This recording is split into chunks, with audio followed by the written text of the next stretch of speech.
এবার একটু পুজোর খবরের দিকে নজর রাখি। আজ চতুর্থী এবং আজ সকাল থেকেই বিভিন্ন জায়গায় বিভিন্ন পুজো মণ্ডপে একেবারে মানুষের ঢল নেমেছে। সকাল থেকেই সবাই বেরিয়ে পড়েছেন ঠাকুর দেখতে। আর এখন দেখাচ্ছি কোচবিহারের ছবি, কোচবিহারের রকি ক্লাব। রকি ক্লাবের মণ্ডপে চতুর্থীর ভিড়।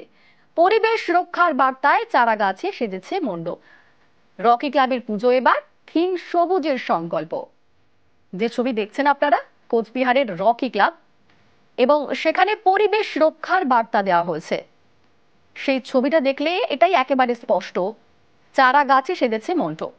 আমাদের সঙ্গে এই মুহূর্তে সেখান থেকেই সরাসরি রয়েছেন প্রতিনিধি শুভঙ্কর, তার সঙ্গে কথা বলবো। তবে তার আগে ছবিটা আরো একবার দেখাই আপনাদের। কোচবিহারের রকি ক্লাবের মণ্ডপ, যেখানে চতুর্থীর ভিড় নজরে আসছে আজ সকাল থেকেই। তবে এখন আপনাদের মণ্ডপ সজ্জাটা দেখাচ্ছি। পরিবেশ রক্ষার বার্তা দেওয়া হয়েছে, চারা গাছে সেজেছে মণ্ডপ। রকি ক্লাবের পুজোয় এবারের থিম সবুজের সংকল্প।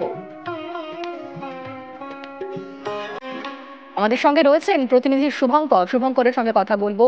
শুভঙ্কর, আজ চতুর্থী, আজ কিরকম ঠিক ভিড় নজরে পড়ছে, তারই পাশাপাশি এই যে সবুজের সংকল্প থিম কিভাবে ফুটিয়ে তোলা হচ্ছে?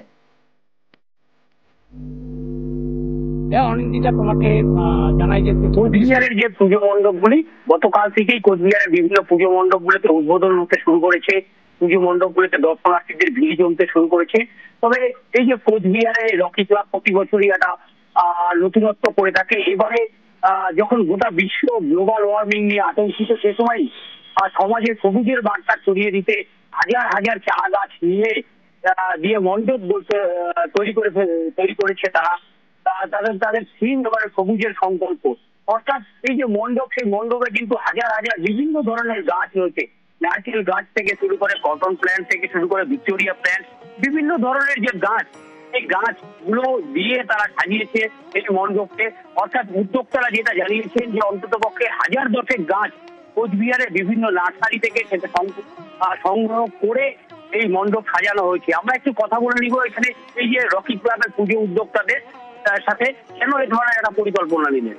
এখন আমরা মানে বিশ্বতে যে গ্লোবাল ওয়ার্মিং প্রভাব করে যাচ্ছে, প্রচন্ড পরিমাণ গরম হচ্ছে, সেটা একটা বার্তা হিসেবে আমি সংকট চিন্তা হচ্ছে এরকম ভাবে করা আছে। আগে আদিম যুগে এবং এখন দেখুন দোয়াশ অঞ্চলে গাছের পুজো হয় প্রথম। সচেতনতার বার্তা দেওয়ার জন্যই এবার এই মণ্ডপ সাজানো হয়েছে এবং এই উদ্যোগ নিয়েছেন উদ্যোক্তারা। বেশ ধন্যবাদ।